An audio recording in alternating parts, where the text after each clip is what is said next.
to get real.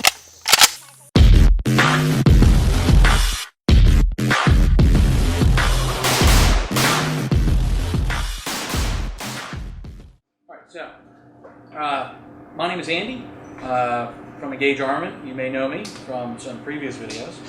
But we're going to start doing some more videos here related to guns and gun laws here in Maryland. We get a lot of questions here that maybe could be sorted out before actually somebody comes into the shop.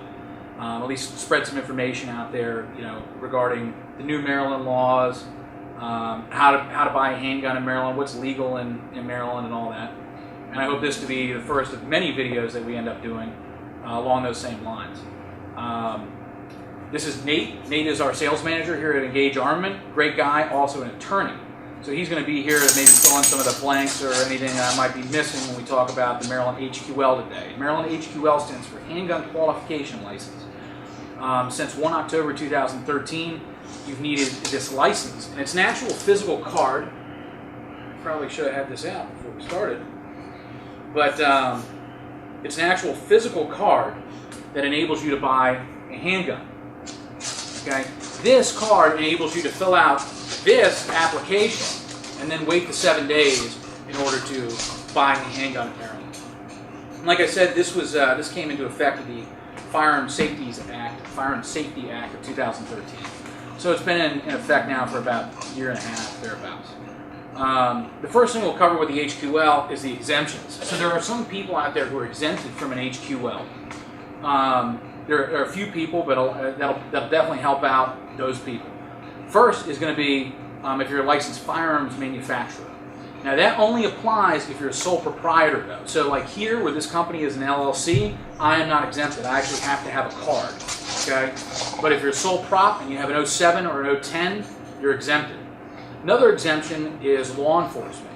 If you are active law enforcement or you're retired and in good standing from any agency of the state or federal government, you are exempted. Now the thing with the retired part of that is, let's say you're retired from a department in Virginia, but you live here in Maryland, you are not exempted. You're only exempted if you retired from a federal agency or a Maryland agency, or if you're active law enforcement. The next step is military. Are you active duty, military, or National Guard? You are then exempted. Are you retired, military, National Guard? You're then exempted. So you can just come in and say, hey, I want this, I want this Glock. We'll fill out the application, and you can pick it up in 7 days. The next exemption. So going back to the active duty, reservists will also be counted as active duty. If you can go active, you are counted in that. It's not just actively in the Army. All right, that's a good point. So yeah, reservists, you're also, because you can be called up, you are exempted as well. The next one is actually a transactional exception, and that's if you're buying a CNR gun. A CNR gun, of course, is a cure and relic. So if you're buying a gun that's on the CNR list or is 50 years or older, you're then exempted from getting the HQL for that transaction. But if you in turn, next transaction, end up buying a modern firearm, you're not exempted, you do need the HQL. So let's say you need the HQL.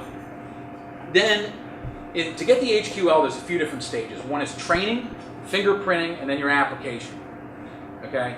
The training, there are exemptions to. The biggest exemption that most people are going to have is going to be, did you own a handgun pre-1 October 2013? So if you own a handgun before 1 October 2013, you're exempted from the training. But you still need your fingerprints, and you still need to submit an application. Right? So the biggest exemption is going to be whether or not you lawfully own a handgun. That could be a handgun that you owned before October 1st. It could be a handgun that you bought as a curio and relic after the new laws. You can actually go in, purchase a curio and relic Browning high power, let's say, do the paperwork, wait the 8 days, you don't need your HQL. Once you come back, pick it up, you now lawfully own a handgun, and you are exempt from the training. So if you wanted to buy a modern handgun and get your handgun qualification license, all you would have to do is use that handgun as a training exemption now, instead of having to do the 4-hour course. That's an excellent little end run around this. Buying a CNR handgun first, and then you can use that as the exception. The second one is going to be, were you ever in the military? If you were ever in the military and received an honorable discharge, let's say you do your 4, you get out, you're exempted from the training. Are there any other exemptions? Actually, so it's not an exemption to the license itself, but an exemption to having to pay for, get extra set of fingerprints. It's kind of the middle ground between having an exemption to the license and an exemption to the training requirement is if you happen to have a Maryland carry permit. All you do is you log into Maryland State Police's website, you give them your carry permit number, and they'll mail you one of these bad boys for free with your driver's license picture on it. A little bit squished to make you look a little bit skinnier too. Yeah. And that's a great thing. If you do have a Maryland carry permit, there are a few of us out there. It costs us nothing because we've already submitted our fingerprints, and we've already done a similar application. You just go online, submit it, boom. It's actually what HQL permit exempt. Yeah. So that's what I did in order to get mine. The next thing that's required is fingerprinting. So everybody who's getting an HQL requires fingerprinting. Fingerprinting in Maryland, and for HQL, and of course anybody who does carry permits or any of this sort of stuff, it's going to be live scan. A live scan is it's a digital capture of your fingerprints, and then it goes into a database. Maryland State Police, with a specific serial number that's attached to your fingerprints, can then pull those prints and run a check on it. So there's a ton of different places in Maryland that offer live scan fingerprinting. There's one right down the road from us called American Identity Solutions. They have an office in Rockville. They have an office in Bethesda. But, I mean, if you just, for instance, Google Maryland live scan, you're going to get like 50, 60 places. You can typically search by zip code. It'll end up giving you a list of hundreds of HQL live scan locations. Mm-hmm. And the same thing goes for the instructor. So let's say you're not training exempt. Well, then you need to take this class. It's 4.5 hours. I believe there's a live fire portion to it.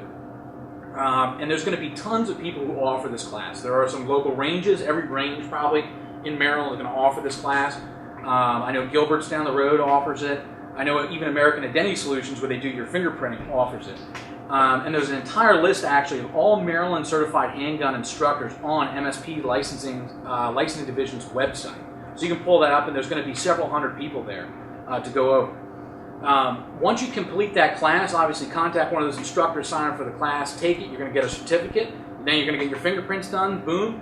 You go on License Division's website, and you're going to create an account. In the account, you're going to put all your vitals, so your name, address, all this stuff, and you're going to answer a questionnaire, which is just like the 77R, all the same questions, which are pretty common questions.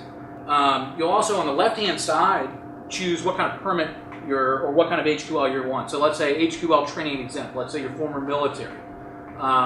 So you do HQL training exempt, go in, input all your vitals, answer all the questions, upload a copy of your DD-214, and submit the application. So there's going to be different choices there. HQL training exempt, HQL permanent exempt, which would fall for people, which would be for people who have carry permits and whatnot.